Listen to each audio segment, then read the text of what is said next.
Good evening, everybody. Good evening, and thank you all for joining tonight's training. I am excited to be able to bring to you guys this training on direct actions and ways that we can organize and mobilize effectively out in the units. Please continue to answer that question over in the chat. The question as you enter is, what is the purpose of a march? And we're going to talk about that specifically, along with other types of direct actions as well. But before I get started, I want to introduce my colleagues who are joining me here on the screen. And we've got a couple other folks who I'm going to pull over at various points as we're going through the training tonight. But I want to start by introducing, for those of you who've done a number of these trainings with me, you know that Quincy Bates, our Director of Governance and Engagement, usually does these with me. So Quincy, you want to go ahead and say a few words? Yep. Good afternoon, everyone. Good evening to some.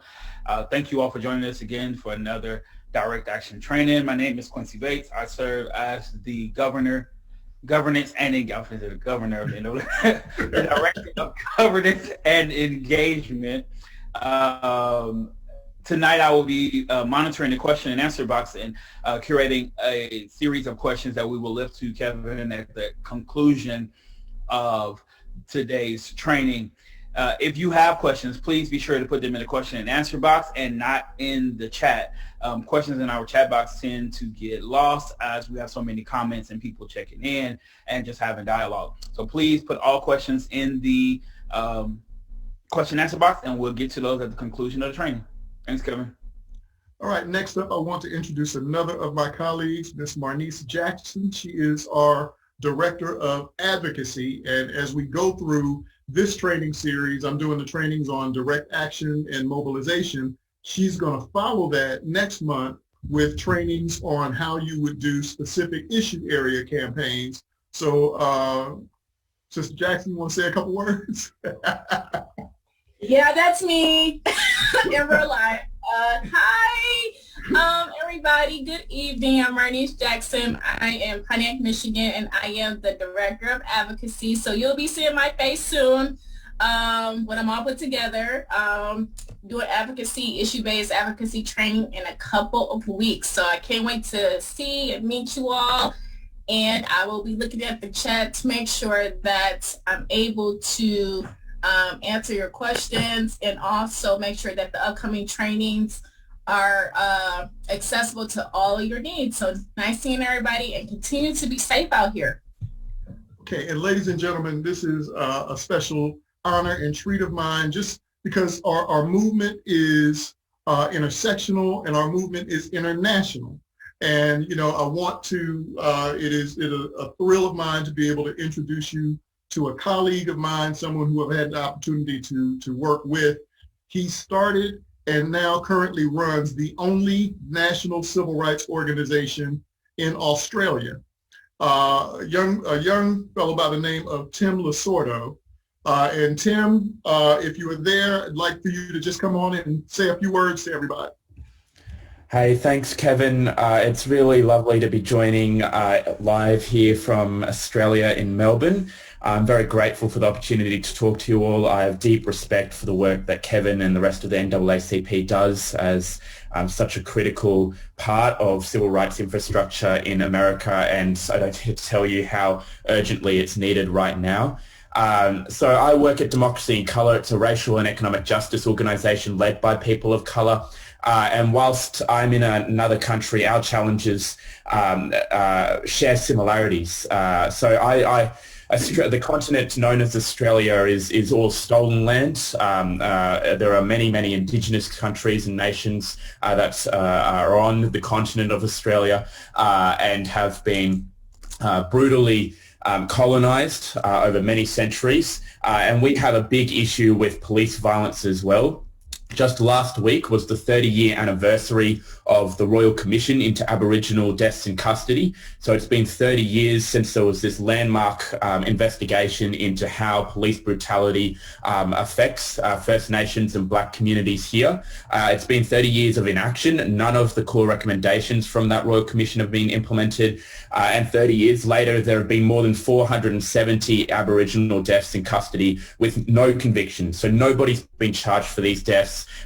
Police brutality happens on a very regular basis. You know, just in the last month, there have been another 5 deaths in custody here.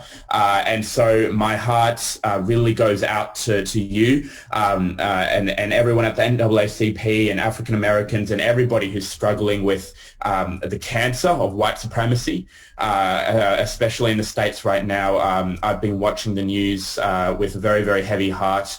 And I'm just so grateful for the work that the NAACP does and every one of you here for showing up to this training, because it is so critical at this moment that, you know, ordinary people build power to challenge the institutions of white supremacy and predatory capitalism and all of these institutions that seek to dehumanize us and erode at our dignity. So thank you so much.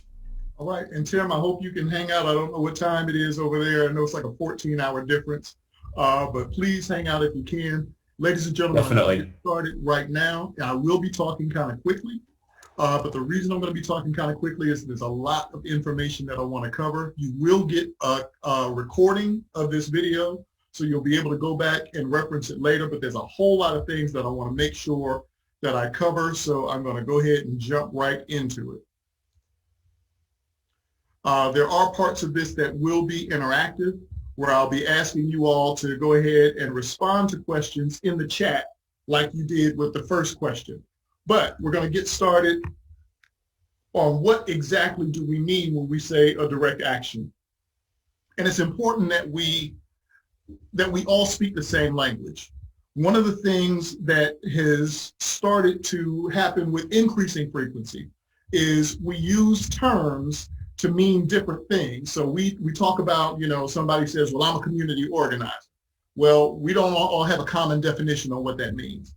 So, you know, there are definitions for these terms. So we're going to go in deep, down into the weeds, and actually go through what each one of these things are. So a direct action, the aim of it is to influence, obstruct an action, prevent an organization from doing something, prompt them to take an action, or to advance an issue. Right? So those are the criteria. You're actually trying to make something happen. Whether you're trying to stop it or you're trying to force it to happen, you're influencing, obstructing, preventing, prompting, or advancing. So if you are doing a direct action that is not intended to make something happen in that regard, if it's not trying to influence an outcome, obstruct an organization from doing something that's harmful, prevent them from taking a bad action, prompt them to take a good action or advance a cause, then that action that you are taking is performative, right? It can be cathartic. There can be a reason to do it. It could be celebratory, but it's not actually a direct action. So first things first, when we talk about direct actions in the context of the NAACP, for those of you who were with us yesterday, when we met with the assistant to the general counsel, we talked about the fact that before you conduct a direct action, you need to turn in your direct action form so that you can be insured. But there are steps that come before that. The first thing that you need to do before you do a direct action, you need to first investigate the issue that you are concerned about thoroughly.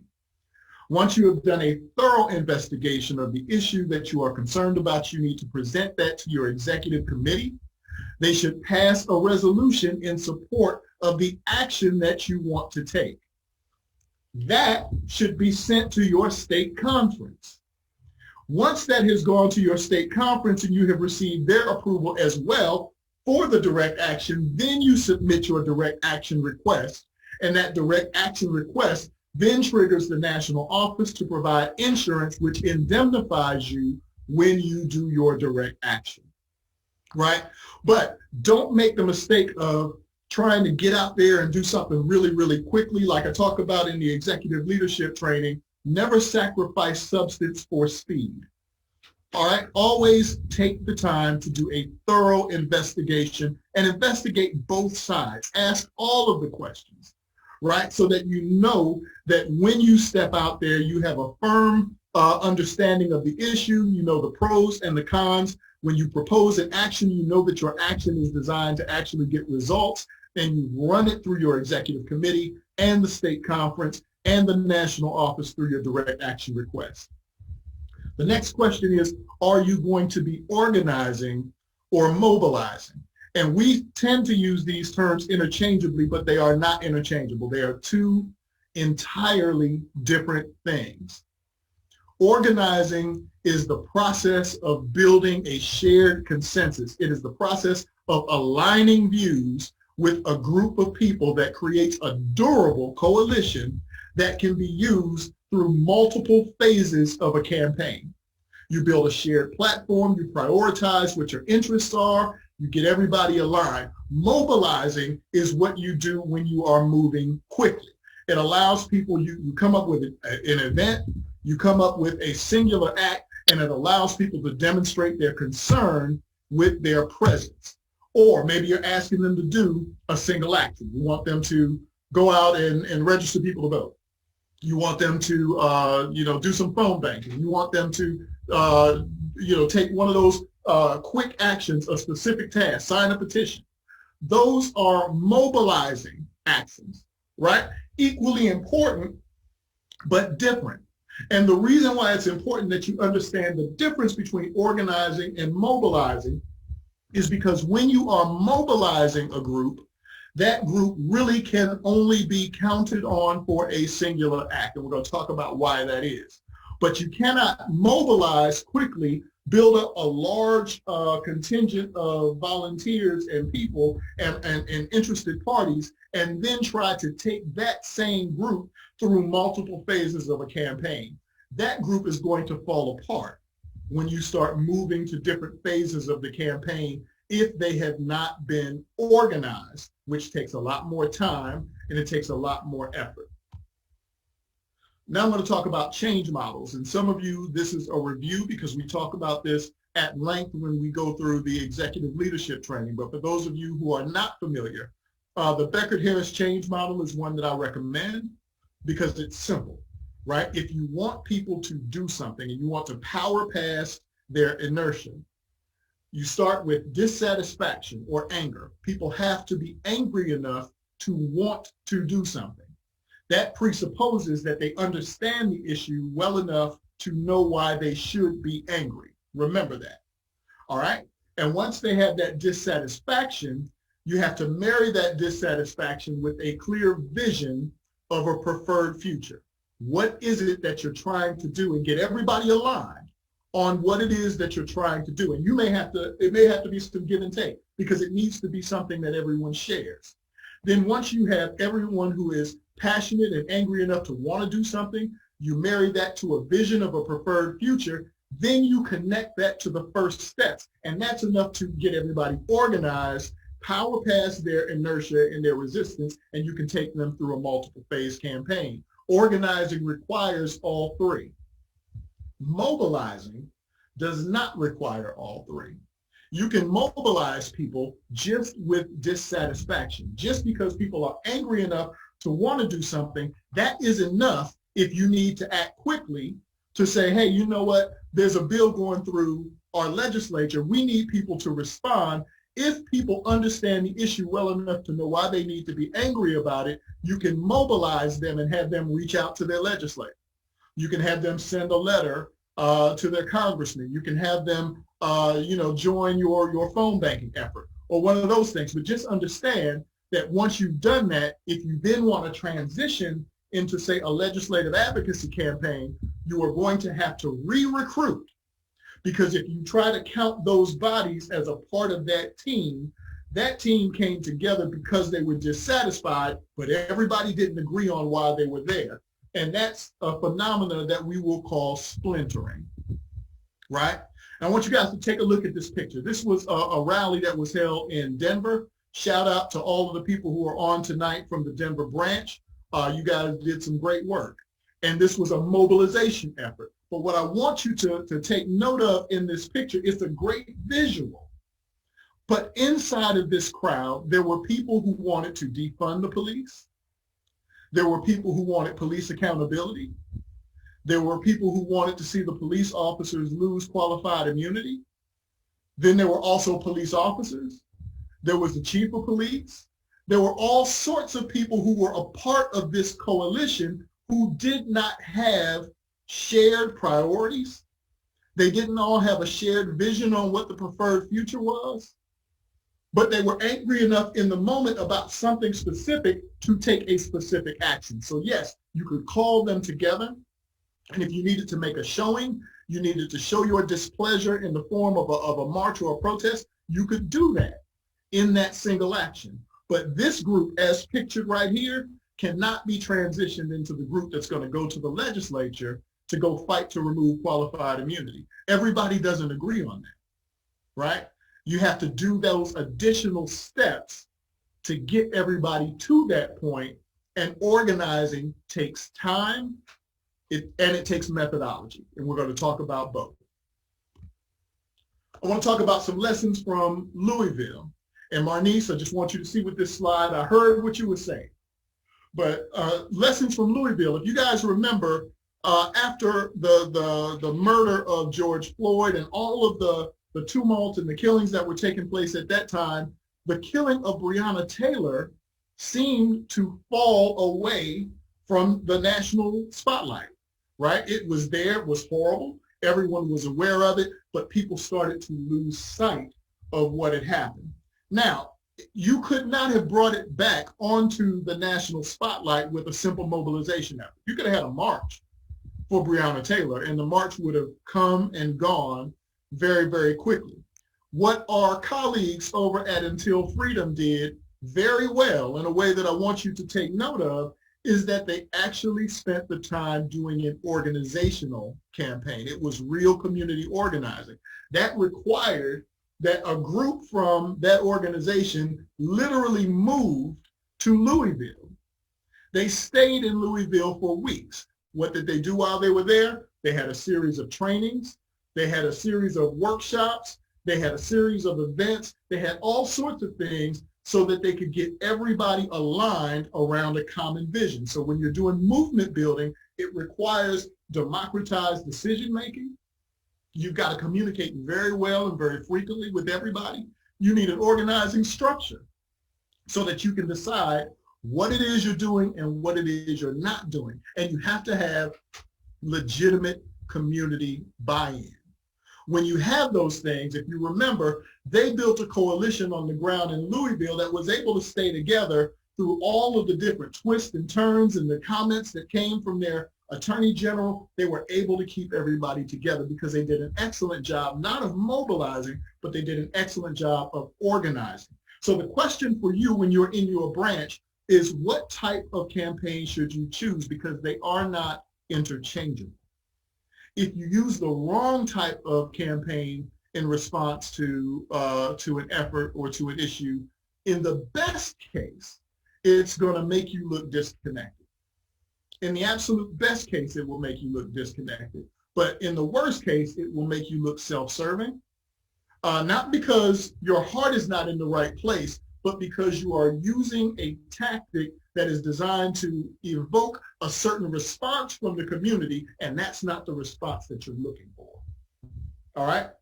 So we're going to go through, we're going to start talking about the different types of direct actions, and we're going to go into some specificity on what they are for, and also the considerations that you need for each one if you want to use it. All right? We're going to talk about informational forums, hearings, marches, protests and demonstrations, which are not the same thing, town hall meetings, boycotts, rallies, which is not the same thing as a march, selective buying campaigns, mass meetings, which are not the same thing as town hall meetings, and civil disobedience. All right, so we're going to begin by talking about informational issue forums. And I want you to look down at the bottom. This was a picture of a SNCC Freedom School. An informational issue forum. Here's why these are important. You remember what I said earlier about the Beckett-Harris change model. In order to make sure that people are angry enough to want to do something, it presupposes that they understand the issue well enough to know why they should be angry about it. If you wanted to build a campaign right now, I'll give you what seems like an obscure issue, but I promise you it's a very real issue for a number of people in your community. If you wanted to build a campaign right now about suspended driver's licenses. Now, when I say suspended driver's licenses, it's probably not intuitive to any of you what I'm talking about or why it's a big deal. Some of you get it and some of you may not. But if you are a family of modest means, you don't have a lot of income, what ends up happening in many communities is if you go out and you get a traffic ticket, then let's say you're not able to pay that traffic ticket. Because you're not able to come up with the money to pay the traffic ticket, they end up issuing a warrant for your arrest and suspending your driver's license. If you are stopped again, you end up going to jail, which could cost you your job, right? And the entire time you're waiting, they're tacking on additional fees. So even if you come up with the money to pay for your ticket, you have to pay the reinstatement fees, which are now tacked on top of the ticket fees. And if you were stopped again and you were arrested, then you have to pay your court costs and your court fees on top of that. So a simple traffic ticket for somebody of modest means could go from a $60 ticket to a $700 ticket with the loss of their job. Now, let's say you wanted to reform that. Let's say that, you know, in your particular community, you had a lot of people who were affected by this and you wanted to try to get some legislative reform around that. When I said that, you know, this is something about suspended driver's licenses, it probably didn't trigger all that. So it'd be very difficult to build a campaign around it because people aren't angry enough about it to want to do something. But if I wanted to do something, if I felt like this was a meaningful campaign, starting with an informational issue form or a series of those would be a necessary first step, because that's how I would educate the community on the issue well enough for them to know why they needed to be angry and get them angry enough to want to do something about it. Your presenters should be your unit leadership. You need subject matter experts and people who are directly impacted by the issue that you're addressing. Once again, these are first steps. This is not a full campaign. This is just a preamble to a campaign that comes later. This is the first volley when you are building, when you're doing your organizing work. Your considerations are your venue. It doesn't want to be large and intimidating. You need a sound system. Make sure you're careful about your presenters, your branding. Make sure you have a defined ask for everybody. What is it that you want them to do next? What are your next steps? And what is your publicity and communications plan to get the word out? Now, next, my favorite. Whenever we start talking about marches, there's probably 30% of folks who will initially off the bat say, well, you know what, I don't believe in marching. Let me tell you this. If somebody tells you that they don't believe in marching, they don't fully understand the work that we do. To say that you don't believe in marching straight away is like reaching into a toolbox and throwing away all of the crescent wrenches and saying, I don't believe in crescent wrenches. I don't use those. You can do a whole lot of work with hammers and screwdrivers. But if you keep working long enough, you may come across a situation where you actually need that crescent wrench. Now, marches don't solve everything. In fact, marches are not a solution, but marches, just like informational forums, they are a step towards a solution, and they are designed to bring attention and media scrutiny to an issue that is being underreported, disregarded, or neglected.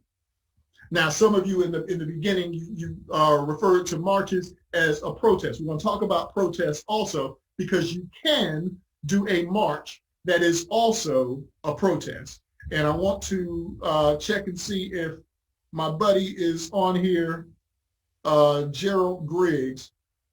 Let me see if Gerald is here. Not yet.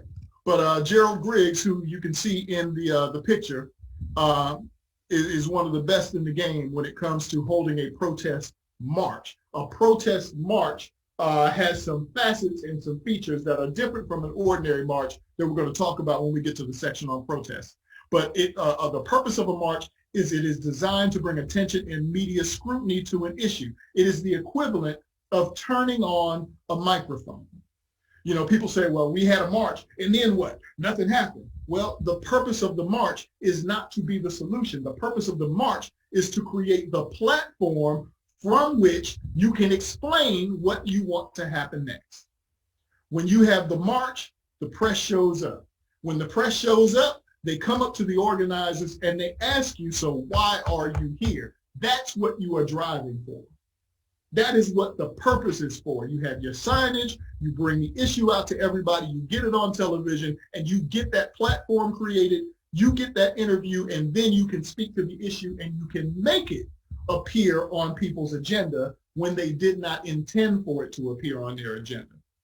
And if you combine it with a rally, that increased attention can also help you generate some energy and some volunteers that you can use for a specific ask. And we're going to talk about that in just a little bit. But it's important that we delineate that marches and rallies are not the same thing, because oftentimes people will plan a whole march and a whole rally and put them together. And you know that that's what happened when you've been marching all day, your legs are tired because you've been walking for an hour, and at the end of it, you get to a stage and they got 35 speakers.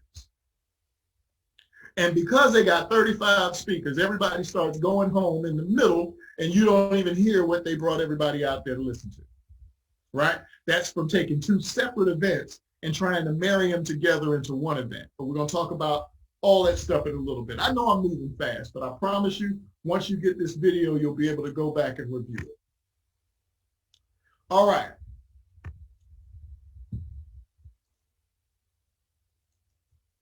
All right, your considerations for marches are your starting and ending venues. Please pay attention to these if you're doing a march. Your route, your ingress and egress. I don't know how many times I've gone out to a march and, you made arrangements with the police department to block off streets, but you didn't think about the fact that once the streets get blocked off, people can't get to the parking lot, right? Where are people supposed to park? Do you need permits? You definitely need first aid, right? You need to have water for people. You need restrooms, marshals. If your march is not in a circle, you need transportation for people to get back to the starting point. That's another pet peeve. I don't know how many times I've been on a march where we walked for a good 2 or 3 miles, and then we get to the end, and then they say, God bless you and good night, and the realization hits you that, oh my goodness, I got to turn around and walk back. I don't even know where I'm at, all right? And then also pay attention to how much media has already been given to the issue. The reason why this is important, because like I said, marches are intended specifically to generate media attention and scrutiny for an issue that's being underreported.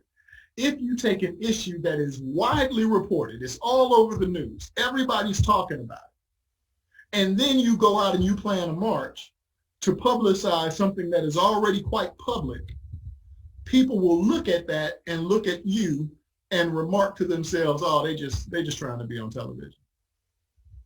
And honestly, that's true, because that's the point of a march.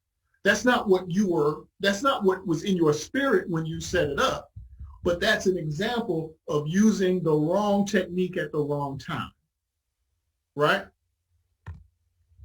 Town hall meetings.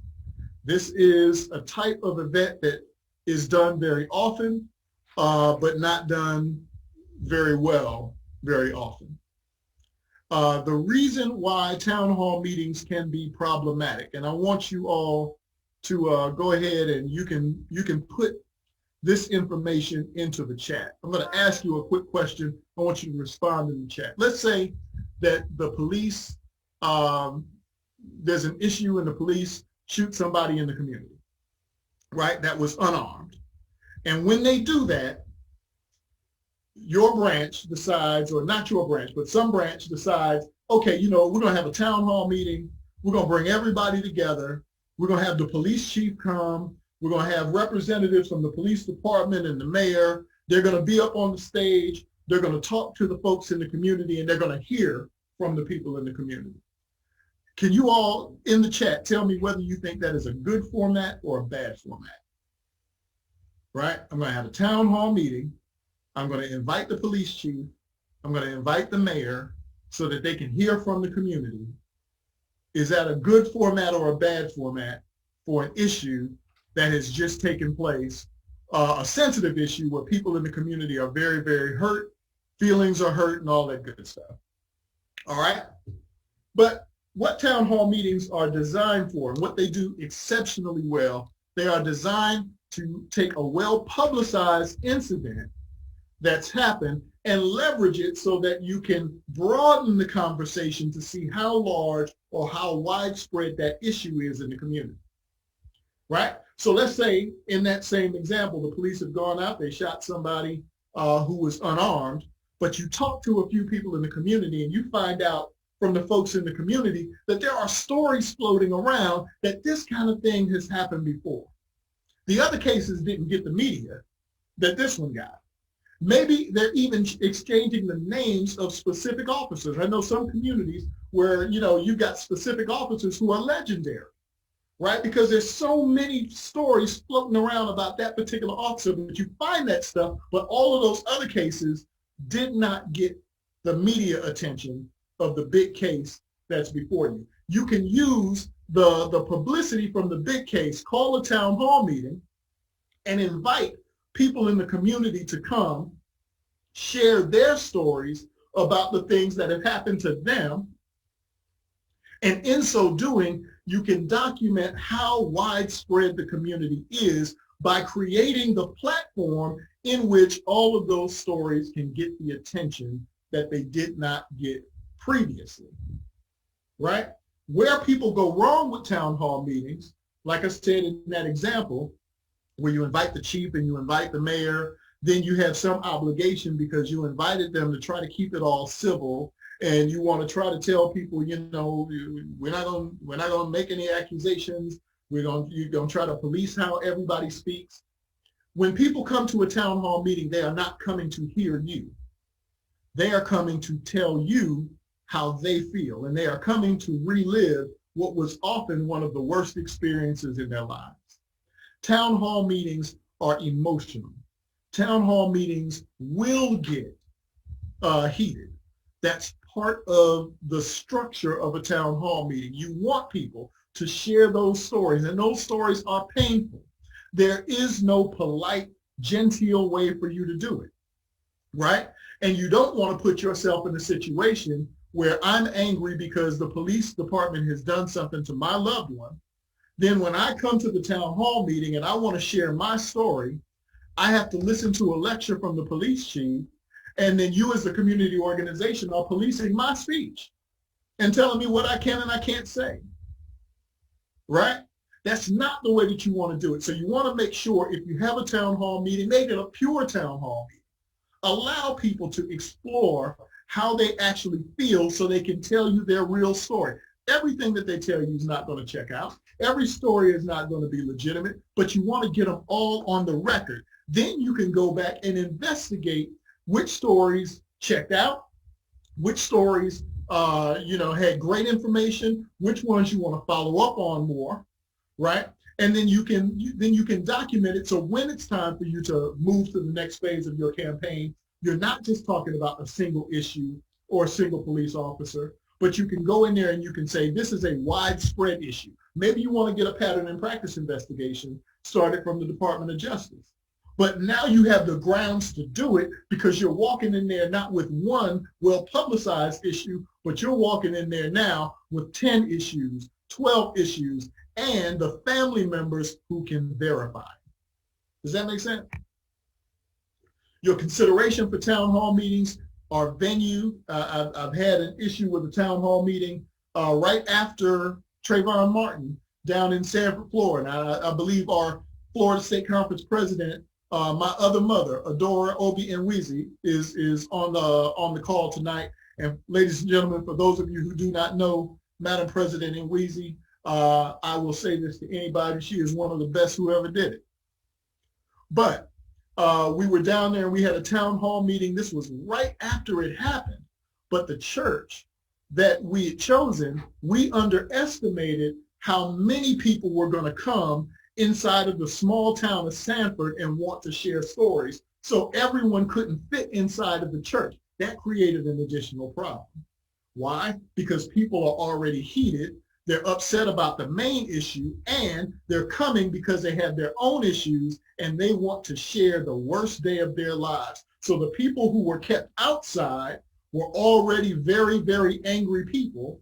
And then the police, seeing a crowd of 500 young people outside the church, tended to overreact, and they brought out 11 police officers who they lined up on the other side of the street. And we had to think very quickly about an on-the-spot mobilization that we could do to move that crowd out to keep anything from happening. So you want to be concerned about your venue, your sound. If there's a possibility that you're going to have people who are outside or in a breakaway room or something like that, do you have a way to pipe sound into those other spaces? You want to be very concerned about your moderators. Your moderators cannot be scary. If somebody is large and they're upset and they're animated and they're crying and their voice gets loud, you can't have scary people who are afraid to go up there and tell them that, hey, you know what, I hear you, brother, but now we got to pass the mic to the next person. And you can't have people who get so intimidated by passion that they feel a knee-jerk reaction to try to calm everybody down, right? So pay very close attention to who you select as moderators. They need to have the right kind of temperament to do that, right? Make sure you have your branding right. There's nothing worse than having a wonderful event for the organization, and then afterwards you look at the pictures and you can't tell what organization it was because you didn't have any branding up there whatsoever. Time. In a town hall meeting, people are sharing stories. Stories take a while. Do not underestimate how long you're going to be there. You cannot have a town hall meeting, a real one, and be finished in 2 hours unless you are prepared to anger 3/4 of the crowd by telling them that we really don't want to hear what you got to say. All right? Your next steps, right? And be forthright with people about those next steps. That once they share that story, they're going to want to know what you're going to do with it. And you need to be able to answer that question on the spot. Let them know we are taking this information. We're going to get your contact information. We're going to look into each and every one of these cases, and we're going to see if we can build something larger from this, and we will follow up with you about what we find. Security, because you may need security. Video and audio recording. You definitely want to record a town hall meeting because you're going to need to go back and re-listen to certain things when you go through to start investigating the issues that people talked about in the meeting. Do not rely on your ability to remember, and do not rely on your ability to take handwritten notes, and your communication and media plan. Hearings are very similar in structure to town hall meetings and work best if they follow the town hall meeting almost immediately. A hearing structured the same way, but you are only bringing in the people whose cases you have documented and verified. So if I have my town hall meeting, I had 35 people who went to the mic and spoke. When we did our investigation, I found 12 of these that are legit, 12 of these that have documentation, 12 of these where I have family members who are willing to come forward and speak. If I take that and move to a hearing where I invite the DOJ or I invite the FBI or I invite attorneys or some group like that, and I schedule the specific speakers who have specific stories that I think can move forward, then you go ahead and you can have that hearing. It can be open or closed, but those stories should then be officially captured by those attorneys or those law enforcement officials, and they should be able to go ahead and ask questions during that testimony. I don't know if Bernard Simelton is on from Alabama. We did this, I want to say it was down in Mobile a few years ago. We had gotten in, I want to say, well over 100 complaints in one specific community, and we followed that up with a hearing, which was excellent. All right. Rallies. Rallies are large-scale public events. The goal is to build community consensus and to generate energy and momentum for your next steps. So when you are planning your rally, this is where people go wrong. You plan a rally and you allow everybody who wants to speak to go up there and speak. Most of these people are from the same organizations. You got multiple speakers from the same organizations. Some of the people are repeating themselves.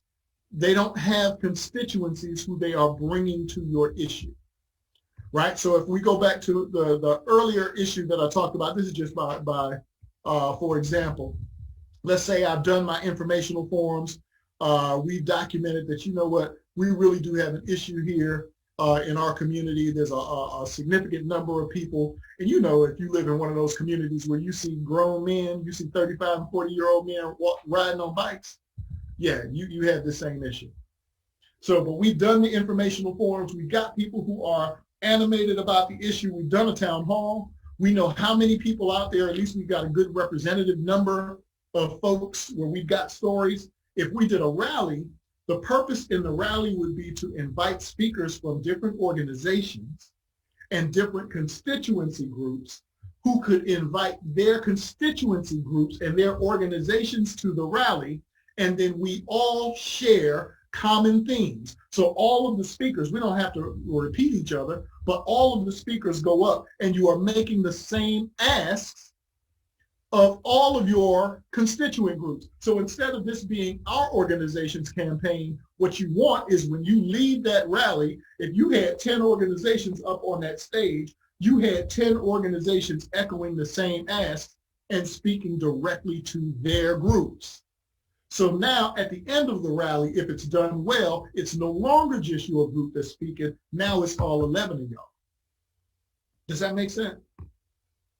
Now, your considerations for a rally, again, your venue, your sound, this is a big one. When it comes to sound at a rally, you need what is called a mult box, M-U-L-T box. A mult box is a multi-input device that allows media to plug in to a singular device, so you only need to have one microphone up towards the front. Otherwise, you may have a crowd of folks out there, and then all of the media who come have to stand up in front of all of the people who are there. And some of you guys have seen rallies that take place like that. But you want to make sure that you've got your sound together, permits if you need them, parking, staging if you're expecting a large crowd. And I'm talking about, you know, you see this rally here on the screen. This was an Ahmaud Arbery rally down in Brunswick, Georgia. If you are expecting a large crowd, consider going out and getting a stage. You need your branding. Once again, nothing worse than looking at a rally afterwards and you can't tell who it was. Then a green room for your participants. This sounds kind of extra, but it's not. I can tell you there is, it is a very anxiety-inducing feeling when you're having a rally and it's time for one of your speakers to go up, and that speaker is lost somewhere down in the crowd somewhere, and you have to go try to find them and fish them out. So what it is a good practice to do, you find you a green room somewhere behind your staging area, and everybody who's going to speak, you put them in there. You get some water, some snacks, and then you go call them out of there so that your event can run on schedule, and you're not up there at the microphone looking for people and taking folks out of order or adding speakers in while you're trying to go find somebody, right? And if you are combining this with a march, all of your march considerations should be put together as well. But think about this. If you're going to have a march and a rally, you either need to have a regular march and a very, very short rally, or a very, very short march and a regular rally. But you cannot do a full march and a full rally without having half of your crowd leave before your speakers get finished. And the whole purpose in doing a rally is to unite those constituencies. So if half of your people start walking away before they've even heard all of your speakers, the purpose of your rally will have been thwarted, because you will have exhausted your participants, and they won't be willing to sit there and listen to everything. Even if they are, they'll be too tired to focus on it. They'll be trying to figure out where the water is, how long it's going to take them to get back to their car, and everything else. All right? Mass meetings. Some of you may recognize this picture. This was a mass meeting in Goldsboro at Bishop Barber's church. When it comes to mass meetings, once again, Bishop Barber, probably the best who, I won't say he's the best who ever did it, but he's the best who's doing mass meetings now. Mass meetings are a long format that we do not use frequently enough, right?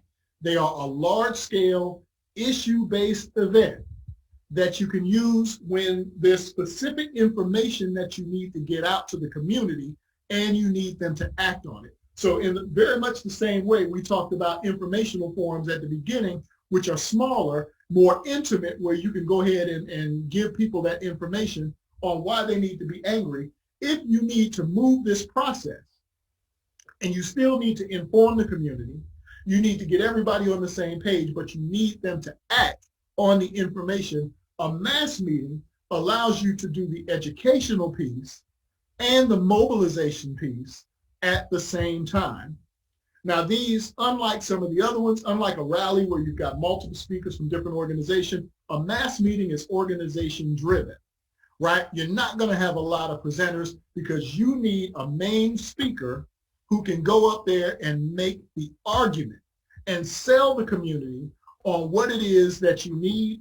They need to be able to align everybody, get everybody together on one common accord, and then drive that ask so everybody knows that when we leave here, here are the things that I need you to do. But the catalyst for their action is not the energy that comes from a rally. The catalyst is the information that they heard. You are intellectually appealing to them as to why they need to take these steps. That's why your speaker is so important. They have to be able to drive that, right? You got to be concerned about your venue, again, your sound, your presenters. You do want to have a couple presenters up there, but really you're focused on your main speaker and your next steps. Those are the things that you really have to drive home, and you need to make sure that you get it recorded. This is another one of those things that you need to be able to replay later for the people who were not there. Protests and demonstrations. Protests and demonstrations are, they have a simple function. You know, it's a public declaration of anger or displeasure. But the thing about a protest and a demonstration, one of the things that distinguishes it is both a tactic and its own leverage, right? You are protesting a thing, and we are out here showing our displeasure, and we will stay out here until something happens. If you do these things, then the protest ends. That is the effective trigger inside of a protest. It is a tactic, and it is also leverage. It's effective when it's coupled with a negotiating strategy that is seeking the specific outcome that's going to end the protest. Now, you remember I told you earlier, you can have a march that is also a protest march. And I mentioned Gerald Griggs, the brother here in Atlanta, who is very, very adept at that. The difficulty in using a march as a form of protest is you got to keep people out there.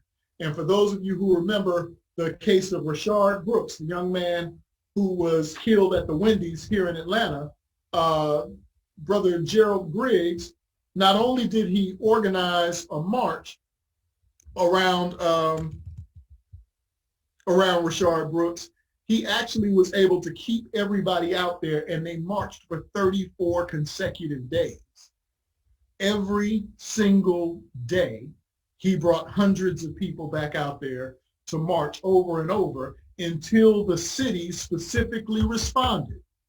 That's how you take a march and turn it into a protest. But if you just march, right, and the purpose of your march is not necessarily to open up the platform so that you can speak to what's next, which is the traditional meaning, but you actually want to do a march as a protest because you want to show that you're angry and you want to show your displeasure, but you don't have that leverage piece to it, then you actually go out there, you march, you turn on that microphone, you create the platform, you don't leverage that platform, and then you go home and you still don't have what you want. Those are the marches that people come back later and say, well, I marched, but nothing happened. I marched, but then what? You know, you hear people always say the after the march, then what? The reason why people are saying that is because when you use a march as a form of protest, if you do not continue it and use it also as a form of leverage, then you've got to make sure that you use it for its traditional meaning, which is to use it as a platform builder so that you can amplify a cause or an issue. All right? You want to make sure you're paying attention to your local laws, your legal support, right? Because when you're going out and you're doing a protest, you may face some legal challenges. You want to make sure that you have some legal support, at least that you have the advice and counsel of some legal professionals. You want to make sure, check on your sustainability. Are you able to keep this going, right? The potential for impact.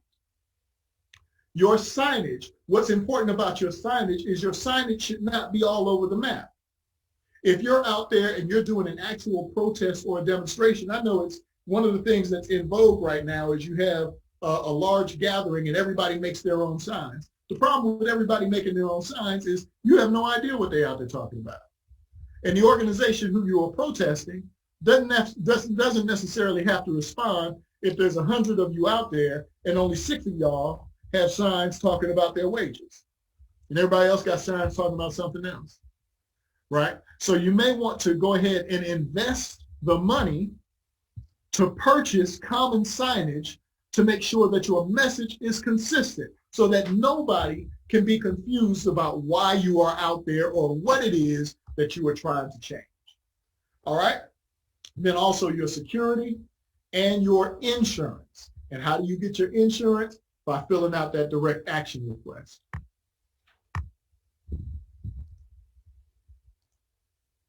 Boycotts. Okay, somebody even asked a question about boycotts.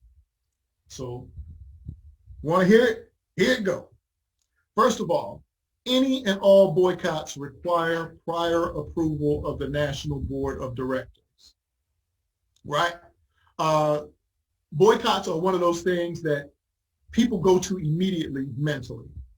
Something happened, we need to boycott them. There are reasons why, as an organization, you have to go through the extraordinary step of trying to get authorization from the National Board of Directors for a boycott, which I will not bore you with here, but I will tell you the chances of you getting that authorization are very slim. But I will tell you that aside from those reasons, let me tell you the challenges in a boycott and why a boycott is not the panacea that we always make it out to be. A boycott is a public, universal ban on financial transactions until a situation or a circumstance changes. Now, I want you to think with me for a minute to the proposed boycott of Netflix by our sister Monique. Now, let me say at the outset, I agreed with Monique. I think that the way that she was treated, I don't know how you all feel about it, I'm telling you how I feel about it. I agreed with Monique. I think that the way that she was treated was unfair. I think that the low ball salary that she was being offered was discriminatory. But I also know that a boycott was not the solution that she actually imagined it to be. Because if, let's say, because I agreed with her, I said, you know what, I'm canceling my Netflix account right now. I'm pretty sure Netflix wouldn't have even noticed because it's not universal. Everybody didn't do it, right? How many times have you guys seen those emails that go around saying, okay, Black Friday, nobody buy gas on Friday? Have y'all seen any of those work? If you can't enforce a universal ban, you may be able to temporarily make some dip on somebody's ledger. But if it's something that they can live with, or if they know that in a given amount of time, you will put gas in that car. You will watch television again. So will most people. If you cannot enforce a universal ban, the boycott that we had in South Carolina, for those of you who are well-versed in, the NAACP organizational efforts, we did have a boycott of South Carolina. You know how long that boycott lasted? 20 years. It lasted 20 years. Now, my hat's off to the activists and soldiers that we had down in South Carolina. They did the Lord's work for a very, very long time, but you need to be clear about whether or not you're built like that before you propose taking on a boycott for an indeterminate amount of time, where you have to foot the bill for the resources to try to make it universal. You have to be the one who takes on the act of communicating with not only your members, but the other organizations, the other people in the community. And how are you going to enforce that long term? If you can't, then it's just one of those efforts that sounds good and fails, right? If you believe you can, then that's when you would submit that to the board of directors for their consideration. But under no circumstances can a boycott be undertaken without the express permission of the National Board of Directors. Consideration are your local laws, your legal support. Do you have public support, not just from your members, but from everybody? Sustainability, can you sustain this if it lasts for 6 months? Can you sustain it if it lasts for a year? Can you sustain it if it lasts for 2 years? What are you going to do if a large organization, the NCAA, decides that they're going to play a game in your community? Do you have the wherewithal to make that stop? These are the things you have to consider on sustainability. Potential for impact, security, insurance, all that good stuff.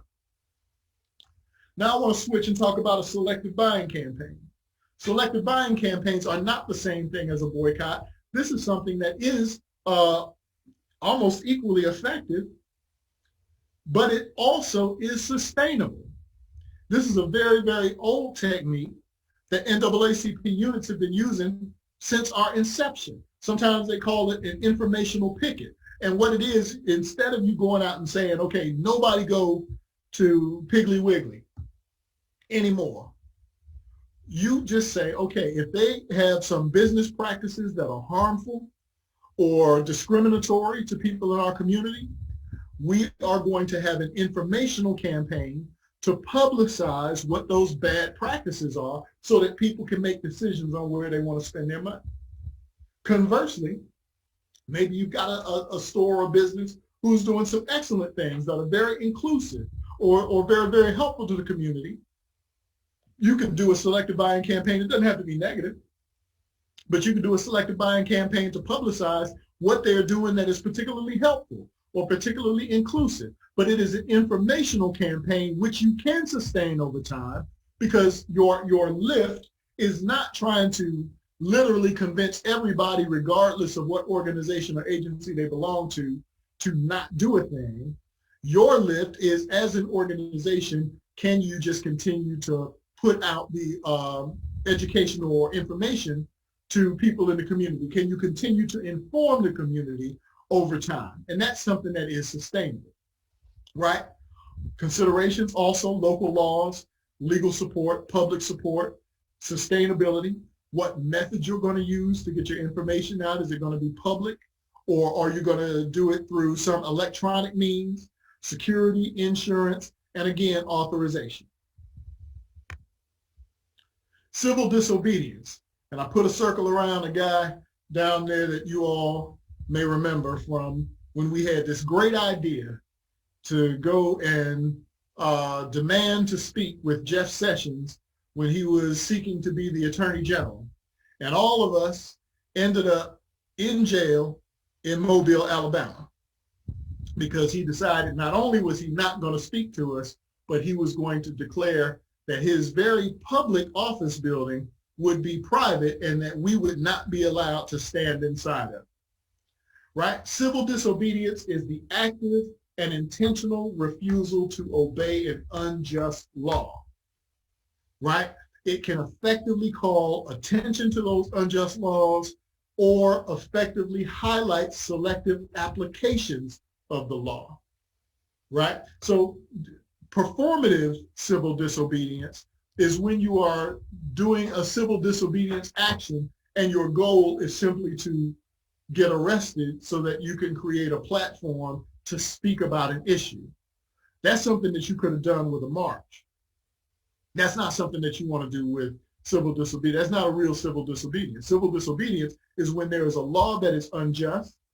There is a law that is selectively applied. I just heard on the news, again, Madam President, and Weezy, I believe, is still on the line, that down in Florida, they just passed an anti-protester bill. And inside this anti-protester bill, there's all sorts of crazy things to try to keep anybody from going out and demonstrating or, protesting against anything. Is that fair? Is it just? Is it, equally applied?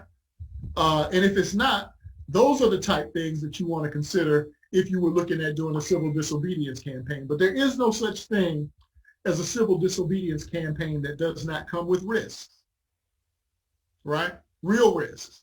We didn't do a symbolic arrest. Those symbolic arrests where they walk you around and put the zip ties on and then they cut them off and you sign a form and you go home.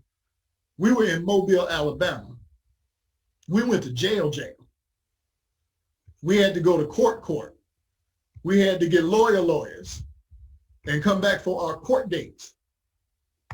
And for your consideration for civil disobedience, you want to consider your laws, your legal support, your legal strategy, and consider the potential impact on the people who you are coming out and having to come out and participate. Sometimes people, in the heat of the moment, you take a protest and you want to turn it into an act of civil disobedience.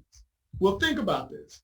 Let's say you're going out and you want to march, you want to demonstrate, you want to do something, the police come and they're trying to break up the crowd, and you decide that that's not fair. We're going to turn this into an act of civil disobedience. You got the crowd with you. Everybody's emotional. Everybody's all hyped up. So we're doing this, even if we go to jail.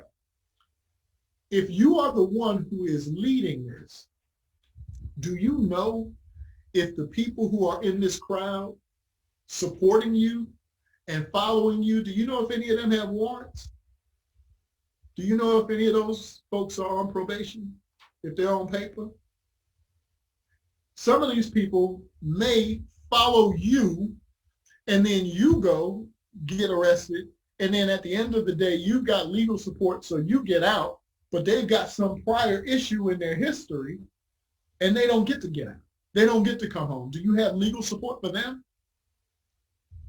And I say all that not to discourage civil disobedience. Clearly, I am an adherent of civil disobedience. I didn't have any problems with this event when we went down there. In fact, we pretty much knew that our president and CEO at the time, President Brooks, was probably going to end up getting himself put in jail. And I went and told him that, if you're going to be going to jail, I'm going too. So I don't have a problem with civil disobedience, but I do want to make sure that if you are going to do an act of civil disobedience, you need to do the due diligence and make sure if you are the one who is calling it, you be responsible for all of those people who you are leading. Don't take those people into some situation where when it's all over with and they realize, wow, this is not symbolic. I actually have to get an attorney. I actually have to go to court. This might affect me on my job. This might affect my career. When we got arrested for Jeff Sessions declaring his entire office building to be his private property, I ended up with an aggravated trespassing charge on my record. Now, I could sustain that. I could live with it. I didn't have a problem with taking that action. But we needed to make sure that everybody who you see in this picture, and we did this, we made sure that everybody who was in this picture was able to sustain that charge as well. Now, ladies and gentlemen, we're about to get to the good part. Before we go into the scenarios, I am going to stop sharing just for a second, and I'm going to see if Quincy, do you have a couple questions that you would like to curate and ask? And before you ask them, ladies and gentlemen, I want to introduce someone else to you all. This young lady we should all be very, very proud of. She has been doing a great job for us in Minneapolis. This is our president of the Minneapolis branch, Miss Angela Rose Myers. And President Myers, just wanted to give you an opportunity to say a few words to everybody. Thank you so much. I so appreciate this training, and it so validates everything that we're doing here in Minneapolis. We are so, it's so interesting that I was taught these things through our previous president, Leslie Redmond, and Nakima Levy-Armstrong, our previous president of our branch. And this is something that, it's funny because even just yesterday outside of the Hennepin County Government Center, when Derek Chauvin was convicted on all 3 counts of, murder and manslaughter, we said to each other, and we said to the crowd that was there, this is the result of staying in the streets. This is the result of petitions, of direct action, of rallies and town halls. And even today, when the DOJ announced that they were going to be going and looking and starting an investigation into the NPD, that is a direct result of press conferences, rallies, marches, letters to the DOJ and Biden administration from the branch and other things. And so it's really crucial, and I'm so proud and happy to be a part of that legacy of strong Black women of my branch, and then also to see that the National NAACP is doing this training as well and just validating this work. Thank you so much, sis. So Quincy, I will take 3 questions, and then we're going to go into the scenarios. Okay, first question, Kevin, if you can explain a little bit more about the process of turning in the direct action form. You mentioned that it has to go to the state conference first. Just talk a little bit more about that. Right. The state conference does not have to sign the form, but they do need to approve the work that you are doing. When you submit your direct action request, it actually gets 2 written approvals at the national office. 1 written approval comes from the legal department. The other written approval comes from the field department. That's from myself, Quincy, Carmen, and Marnice. But before you get the approval from the legal department will confirm that this issue has been run through your state conference. So you at least need to have the verbal assent of your state conference that they are supportive of your effort. So next question is, if you are to participate with a civil disobedience, if arrested, will the association provide an attorney?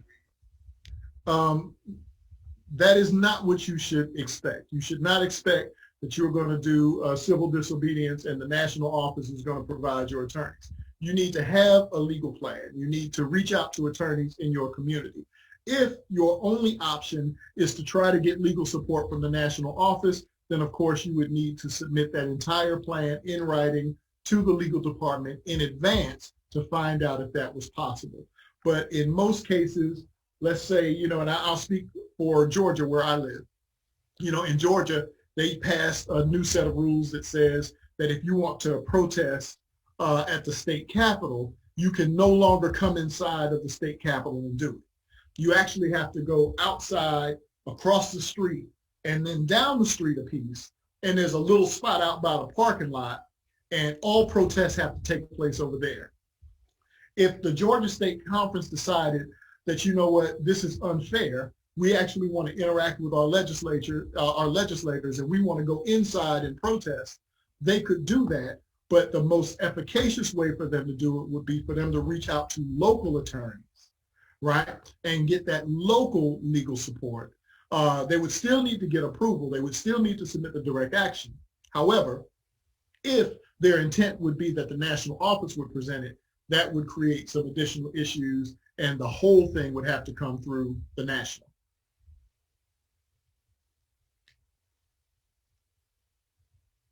One more, Q. Next question is, what does it mean to be insured, and what does the insurance cover? Your insurance covers, it basically indemnifies your branch, right? There's any number of things that can happen at an event that you have. Let's say you're going out there and you're having a march, and this will sound strange, but this has actually happened. You're going out there and you're having a march, and say one of the businesses, like Myrtle Beach, you're down in Myrtle Beach, South Carolina, one of the businesses decides that they want to try to sue your branch because they want to claim that in the process of you having your protest, you took business away from them. People weren't able to get into their business. If you have filled out your direct action request, you've gotten it approved, we have provided you with an insurance rider, that means that the national office will then, you are indemnified. The national office will step in and will fight that case on behalf of your unit. If you do not submit that direct action request and you do not get your branch indemnified, then the national office and our legal team has no obligation to step in and try to take any case on behalf of any issue that happens. It could be any issue. Somebody could trip and fall during the march, break their ankle, and decide they want to sue the branch. But if you have not filled out that direct action request, you have not gotten indemnified, then the branch has to take that on the chin. And if there's any legal action, the legal action will be them versus your branch instead of them versus the NAACP. All right, so ladies and gentlemen, I am now going to take us back into the scenario session. This is the good stuff. I'm gonna put it up on the screen. We're gonna talk about it very quickly, and then I'm gonna ask you to write your responses in the chat. So the first scenario, let me pull it back up here. The first scenario, and this one, don't answer right away because I want to talk about it a little bit. Scenario one, taking into consideration everything that we've talked about here tonight. A young man has been shot by the police in your community. The issue is all over the news. It's been covered very, very broadly. There is an official narrative that has come out from the police department. The police are saying that the young man, when they were trying to arrest him in the course of a traffic stop, he lunged towards them and they shot and killed him because they believed he was attempting to pull out a weapon. You investigate, and upon investigation, you learn that he did not have a weapon, right? And you are hearing murmurs in the community because some people in the community have cited the officer and the department of having a history of excessive force incidents. You try to get clarification from the police department. You want to see the body cam video, and the police refuse to release the body cam video. What action should you consider? Now, before you respond to this one we're going to dissect a little bit. We're dealing with an issue with local police, right? Young man has been killed, and they've given you the official narrative that he lunged towards them. They didn't have any choice. They had to do it.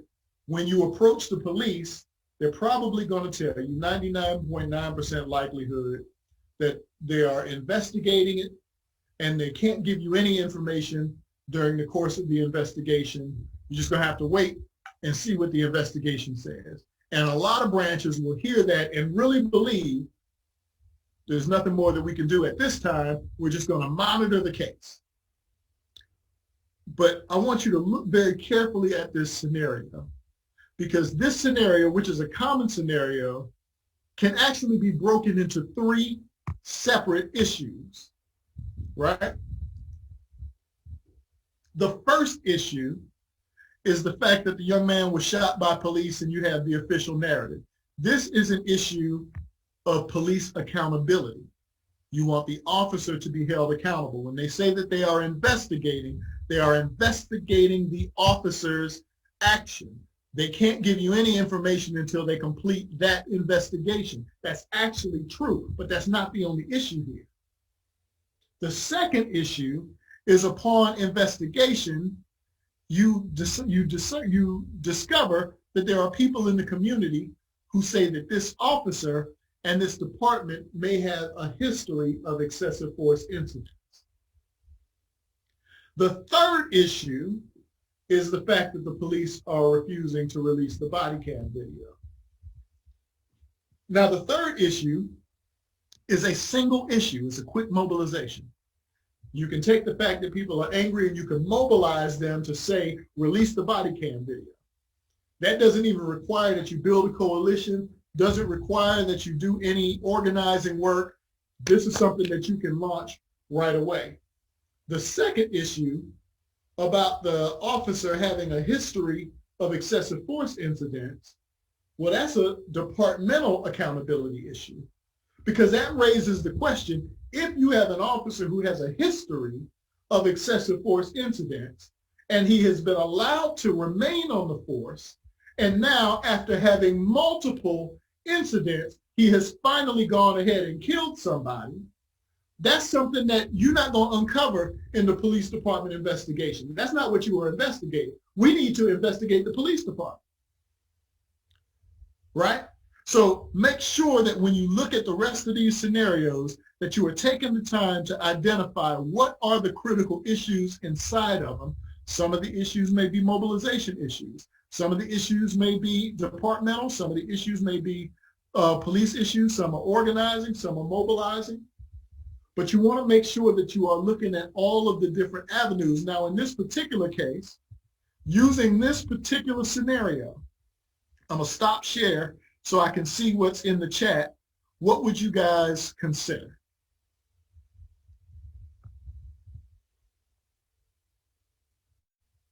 Okay, I see Civilian Oversight Committee.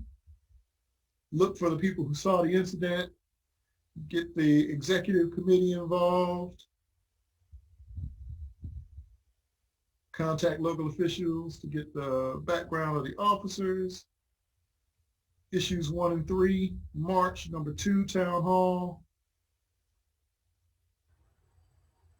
Protest, build a communications plan. Okay, some good stuff. Let me pull it back up here.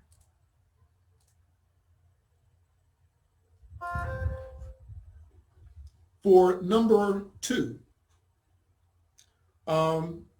if there's rumors and murmurs in the community that the officer and the department may have a history of excessive force incidents, consider the fact that a town hall meeting would allow you to put microphones in front of the community and let any of those people who have a documented history with this officer or this department to come forward and present you with their stories so you could identify which ones were true and you could document what the issues were with the police department. And for those of you who said that from there you'd want to go and, you know, move to a more formal investigation or a pattern and practice or that type thing, a town hall as an interim step would give you the documented information that you would need in order to be able to move forward with that. Because you wouldn't be alleging that there were other issues. You could actually call forward the names of specific family members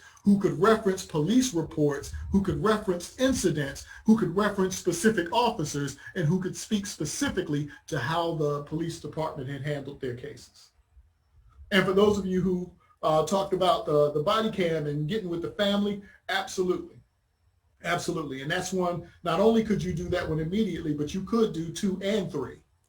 Number 1 is a little bit trickier because, you know, you will have to try to get accountability for the police officer. You will have to allow the investigation to take place, and that can take some time. All right, so we're going to go to scenario number 2.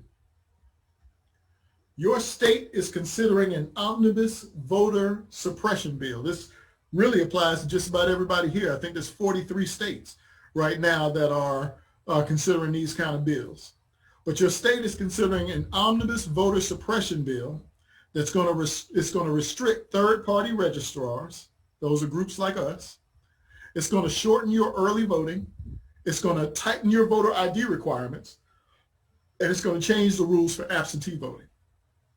And as serious as that is, in 43 of our states represented on this call, the issue has not attracted the kind of momentum that you need to actually influence your political leaders or to generate new civil rights activists. What would you consider in order to try to build that momentum and build that support, that public support that would allow you to either create some new activists or influence your political leadership? Let's see what we got here. Mass meetings, protests, information sessions, mass meetings, information, protest or rally, protest, mobilization, informational, online, petition, mass meeting. Mass meetings are coming up a lot. March followed by a rally. Okay, town hall, mass meeting, good scenario for a hearing, information, town hall, mass, okay. Mass meetings are coming up a lot. Ladies and gentlemen, for those of you who are saying mass meetings, I would agree. This is prime for a mass meeting, because you need somebody who can really articulate why this is important and who can make an argument and sell it to a crowd as to here is why I need you to do something. You can't do that with a mailing. You can't do that with an email. You can't do that with a march. You need time, right? You could do it with the informational forms. For those of you who reference the informational forms, you could do it there, but those are going to be smaller. You would need more of them. But a mass meeting, or even a series of mass meetings, that would be a way that you could bring together large groups of people. You get a charismatic speaker who knows this issue inside and out, who can make the intellectual argument that it's not enough to recognize that this is a bad thing, but I actually need you to do something about it. And when you can sell that argument, then you can start to create some new activists. And when you are able to build some momentum with building those new activists, that's the kind of thing that threatens those political leaders. The size of the mass meetings is the thing that will influence those political leaders to act, right? The size of an informational forum, it can still help you activate some new activists, but the size of those are smaller. That doesn't have the same influence power that large-scale mass meetings do. But if you had a couple large mass meetings in your highly populated area, they were well publicized because we talked about you needed your comms, your media plan, you need it to be recorded, you need all those kind of things. If you've got a good comms plan, a good media plan, your thing is recorded, it's at a large church, you've got a large audience, and you're doing a couple of these and you are really selling it, that type of a public mass meeting, a few of those are the things that will both influence your political leaders and help you build some new activists. All right, scenario number 3. This one, again, this is happening where you live. I don't even know where you live, but I know this is happening where you live. In your community, local police routinely set up checkpoints not far from evening events that are attracting young black people. Tim, over in Australia, this is probably happening with the immigrant community, particularly the Sudanese. As a consequence, you get a lot of young people who start avoiding going to those different events because they want to stop or lessen the potential of being stopped by the police. The insidious thing about this is it's not being discussed in the media. It's not considered to be a major issue on anybody's radar. Not only is it considered normal, but if you go through your city's budget, you find out that they have a revenue line where they are accounting for the revenues that they are generating from the tickets that are written at these checkpoints. What actions would you consider? Go ahead and put those in the chat. All right, somebody said media alerts daily, rally, march, town hall.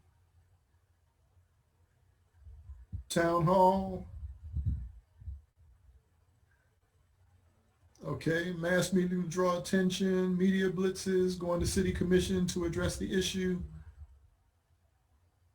hearing, blah, blah, blah.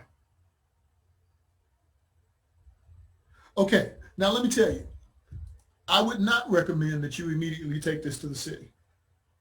The reason, like I say, this is not an abstract one. This is going on where you live right now. And if you talk to young folks, which I whenever I'm doing anything around direct action, I tend to try to have this conversation with folks, and our young people don't necessarily know that this is uncommon, right? So they may know that, when you leave in the club, there's usually some police out there on the corner. What they don't realize is that the police don't do that at everybody's event. They think it's normal, right? So for those of you who said mass meeting, it could be a mass meeting, but it'd be difficult to get people to come out to a mass meeting at a large scale for an issue that they don't realize is an issue. An informational forum, which is something smaller, where you can be a lot more intimate and a lot more persuasive, that might help you first, as a first step, educate the folks who are most directly affected as to why they need to be upset about this. I don't know how many of you guys, goodness, I can't remember the brother's name.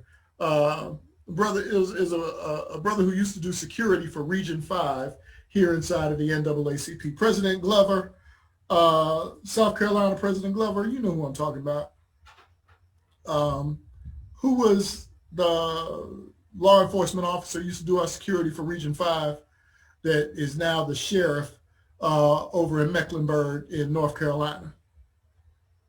Anyway, his name will come to me, and if anybody knows this brother's name, go ahead and pop it into the chat for me. But this brother, when he became the sheriff over in Mecklenburg in North Carolina, he decided that just like they were setting up these checkpoints outside of events where you had young black people, he set up some checkpoints outside of an affluent white area. And when Gary McFadden, thank you, Olinda. Thank you, Daquan. Gary, yeah, it was Gary. When he set up these checkpoints outside of an affluent white neighborhood, and he caught them when they were coming home from their evening events, and they started writing tickets, it didn't take very long at all, like a day or so, before they started flooding calls into the city council, and they actually wrote a report on him that came out in the newspaper, and they said that he was the most dangerous sheriff in America because he treated those affluent white folks the same way that those same police officers had been treating young black folks. But we don't realize the disparity. So it would be great to start with something like an informational forum so that you could help young people realize what is happening to you is not fair. They don't do this to everybody else. They don't set up checkpoints outside of the baseball game. They don't set up checkpoints outside of the soccer games. They just set up checkpoints when you have a hip hop event, right? And once you get people to understand the issue well enough to know why they need to be angry about it, then you've got the momentum to go in and start building some other pieces. Thank you, Daquan, for posting that. All right, so now we're going to go to the next one. In response to, this is just my Florida people, in response to widespread protests and demonstrations for justice, your state has passed sweeping new laws that regulate your free speech. Your protests, rallies, marches, and demonstrations will only be allowed in designated remote areas. Protests of any type are banned inside of your state house or your city council. And now, anytime controversial measures are proposed and considered, If activists start showing up, the Capitol Police start threatening folks with arrests. What would you consider?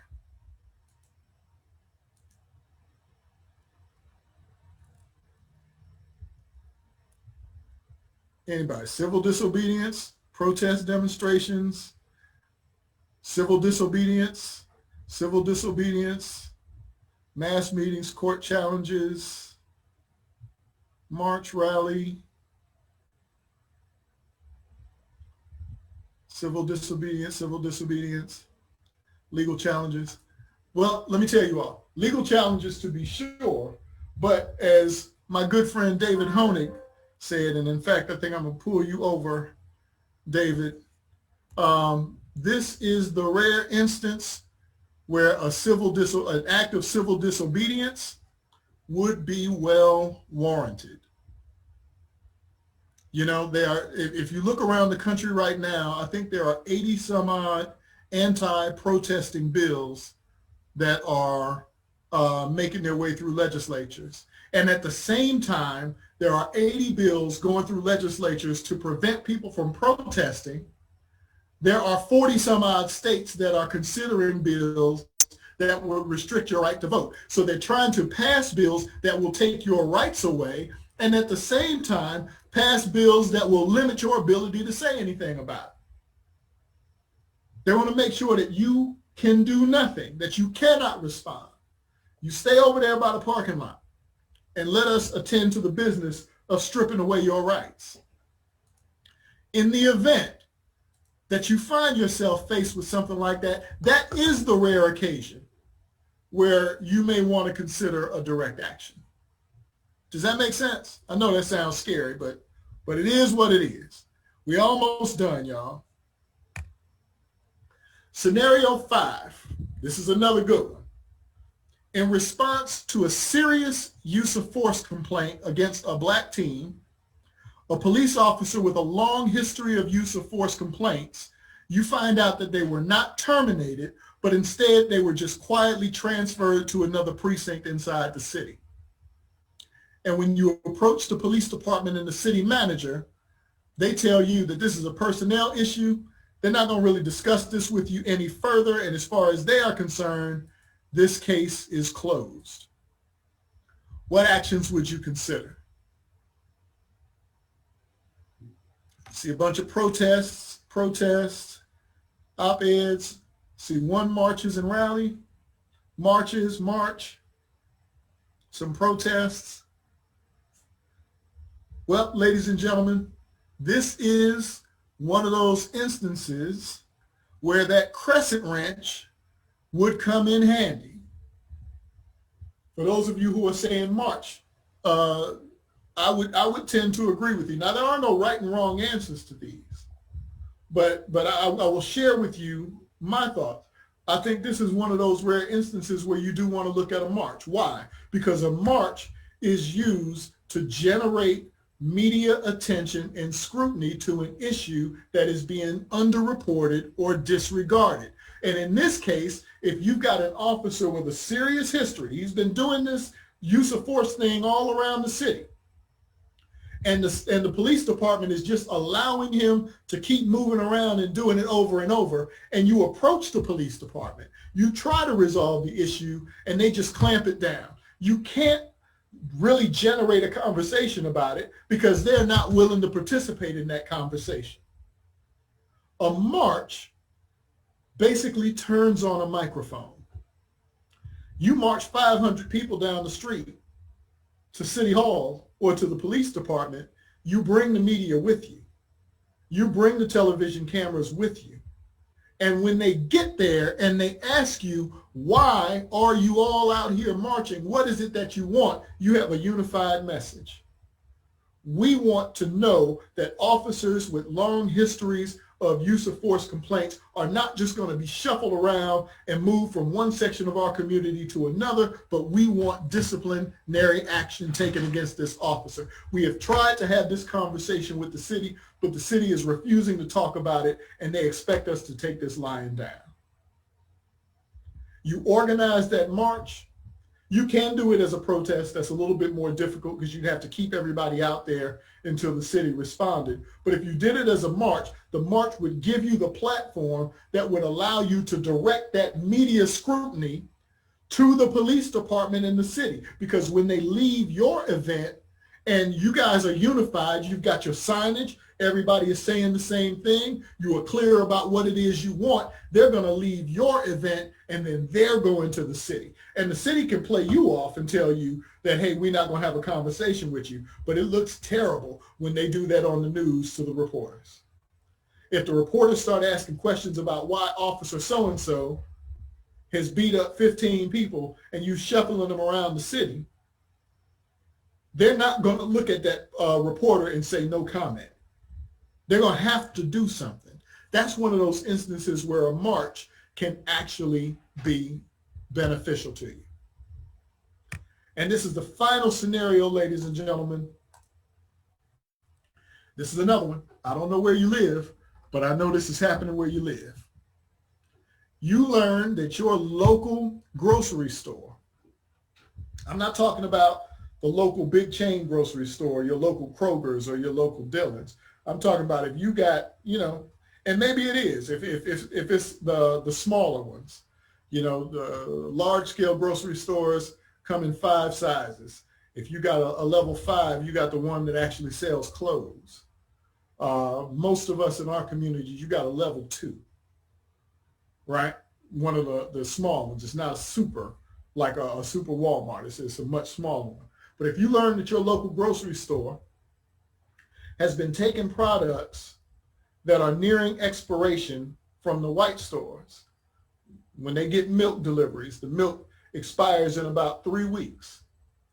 And if it doesn't sell, when it's about a week away from expiration, that's when it shows up in your store. If you look around in your store and all your milk is expiring in 5 days, 6 days, it came from somewhere else.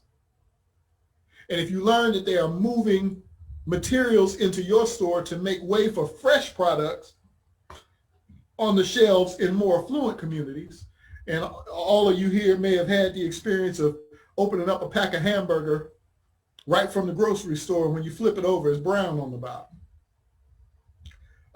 Me being from Cleveland, just a little young guy from the city, I used to think that the styrofoam turned the meat brown. It does not. The reason why it is a different color on the bottom is because it's old, right? But if you learn that they are moving these products and they're shuffling them to make sure that they have room for fresh products in the white communities and in the affluent communities, you discuss it with management and the store is unwilling to make any substantive changes, what actions would you consider? All right, I'm seeing protests and selective buying campaigns.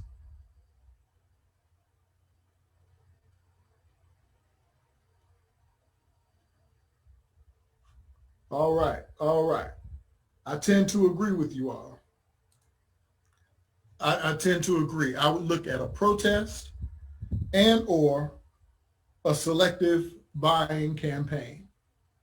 But ladies and gentlemen, like I say, there are no right or wrong answers, but I did want to go through each one of those with you. You will get a link to the video for this training so that you'll be able to go back and review this training again at your leisure. At this time, Quincy, I want to go ahead and I see David, yeah, it happened in Rochester, yeah, and I'm telling you, for those of you all who are on this training watching, if you've got a bunch of dollar stores in your community, go to one of those dollar stores, pick up the baby formula, flip it over and look at the expiration date and see if it's not expired.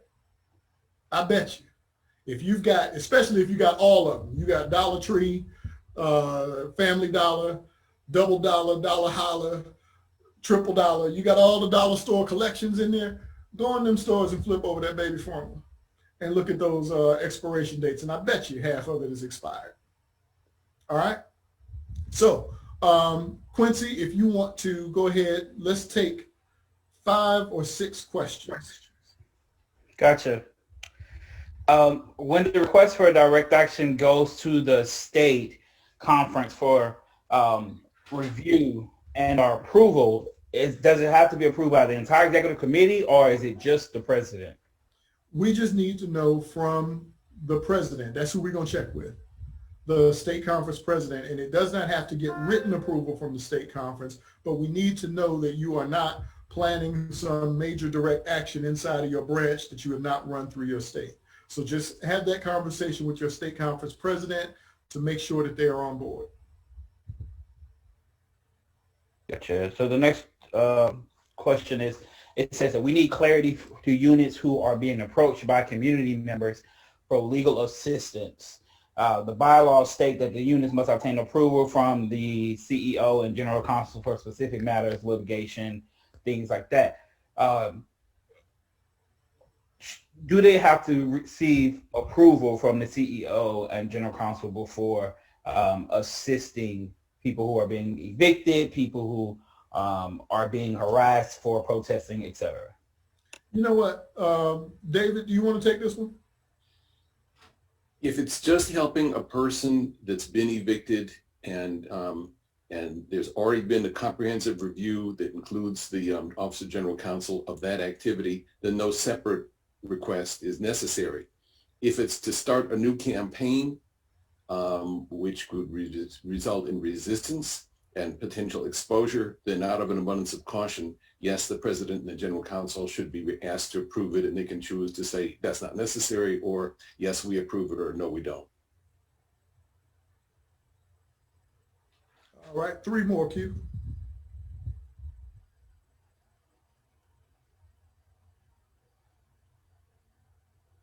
There we go.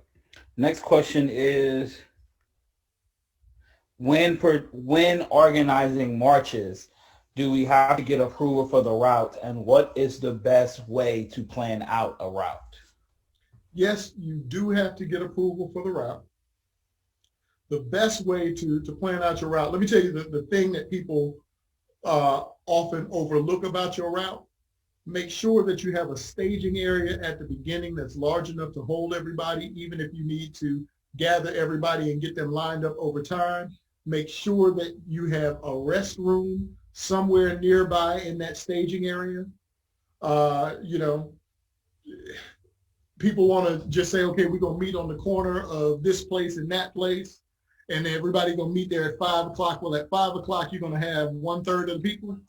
So you're going to be out there for a while, and you can't have all those people just standing in the street, and some people have to go to the restroom and take their medication and everything else. So make sure that you are looking for a large enough staging area for everybody, a staging area where people have access to refreshments, people have access to restrooms and whatnot, and you're going to plan out that route with your police department. The reason is because you're not going to be able to just go out in the street and block off streets, right?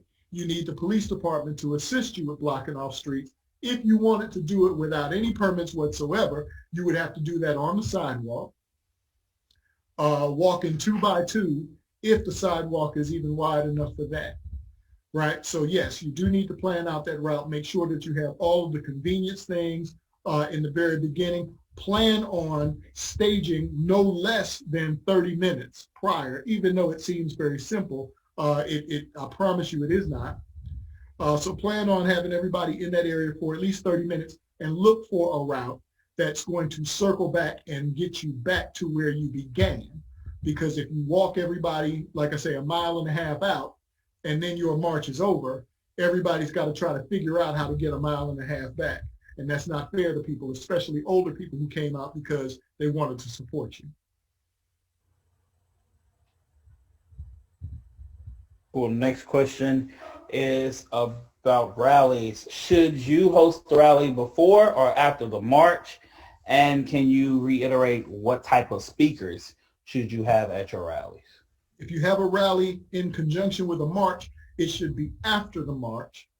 If the goal is to really build momentum for a campaign, you should focus on the rally. The march should be very small, symbolic, 1/4 mile, 1/2 mile at most, right? The speakers who you should have, they should be representatives of multiple organizations or constituencies. You could have pastors, you could have people from similar type organizations, but you want them to be people who can bring out their own constituents. So if I'm having a march here in Atlanta and it's going to culminate in a rally, I'm going to make sure that I have folks like my brother Marcus Coleman there. Why? Because Marcus can bring out his people from the National Action Network. I'm going to make sure that I have somebody who can bring out, like Jeremy Pons, who can bring out the people from the SCLC, so that once we get everybody there, I can speak to my constituent, Jeremy can speak to the SCLC people, Marcus can speak to the NAN people, everybody can speak to their constituencies, and we are all reiterating the same points, so that when we leave, we are all on the same page, and all of our organizations now share an agenda. Cool. Everyone, I will ask 2 more questions. These are our final 2 for the evening. Kevin will have all of these questions, so if there's anything that we did not cover during the training, he will take a look at those and try to get those answered for you. Second to last question is, can you talk a little bit about how the national office is facilitating direct actions during the pandemic? On a case-by-case basis. If you want to do any type of a direct action, you do need to have your full COVID-19 mitigation plan written in there. We need to know specifically what you're going to do to make sure that you are not putting people at risk. That is not a guarantee that it's going to get approved, but we do need to consider all of that, and they are approved or not approved on a case-by-case basis. And our final question, which was in the Q&A and the chat a lot, does a unit have to be compliant to be approved to host a direct action? Absolutely. That's a very easy question. Yes. That was another part. If the unit is not approved, if the unit is not in compliance, but there is a pressing issue in the area, what should they do? Reach out to their state conference, because perhaps the state conference might be able to take up the issue. But if your unit is not compliant, it should not be your unit out there representing the NAACP. Let the state conference do it on your behalf. All right, so ladies and gentlemen, that will conclude our training for this evening. I do not want to leave here without giving my colleagues here who are, and not just my colleagues, my friends, even though Angela, we're just meeting, but Angela gonna be my friend. I want to give all of my colleagues an opportunity to say a few closing words. I want to begin with my homie, my brother from another mother, Mr. David Honig. If you would like to say a few words to everybody in closing. Just one, it's so hard to follow you, Kevin.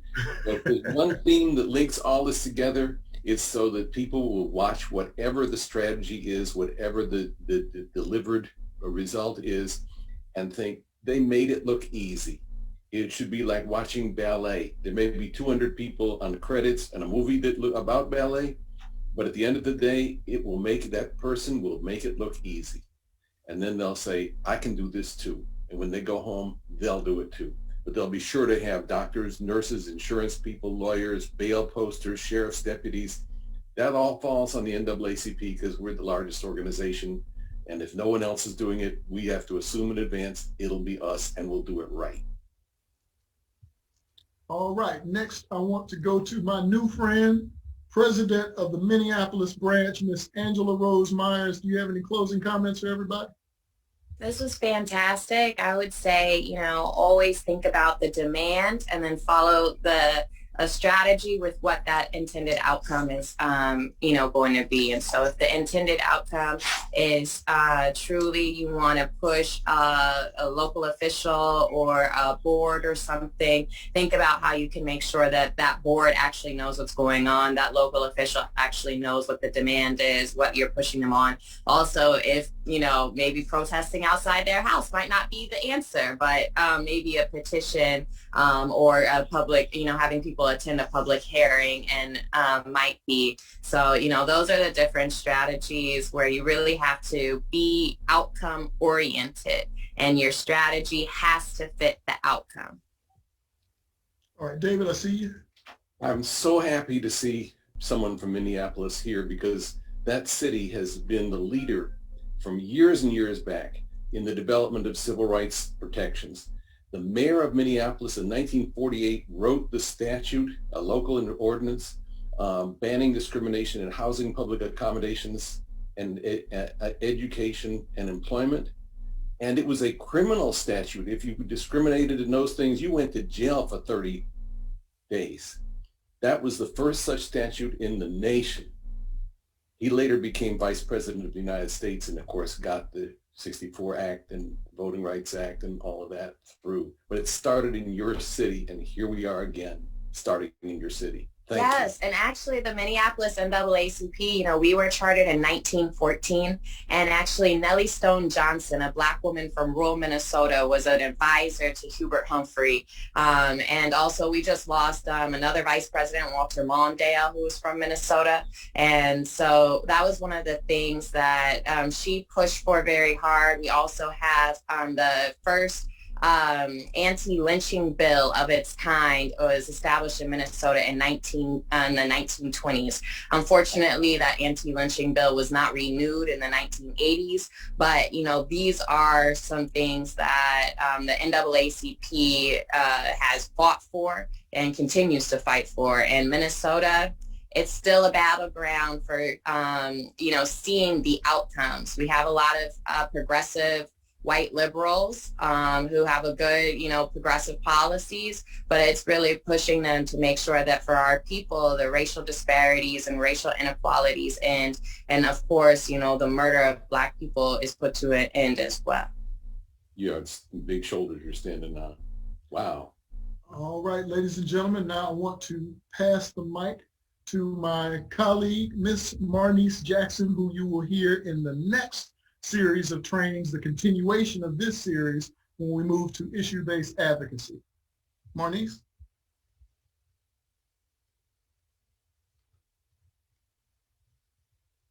Maybe not.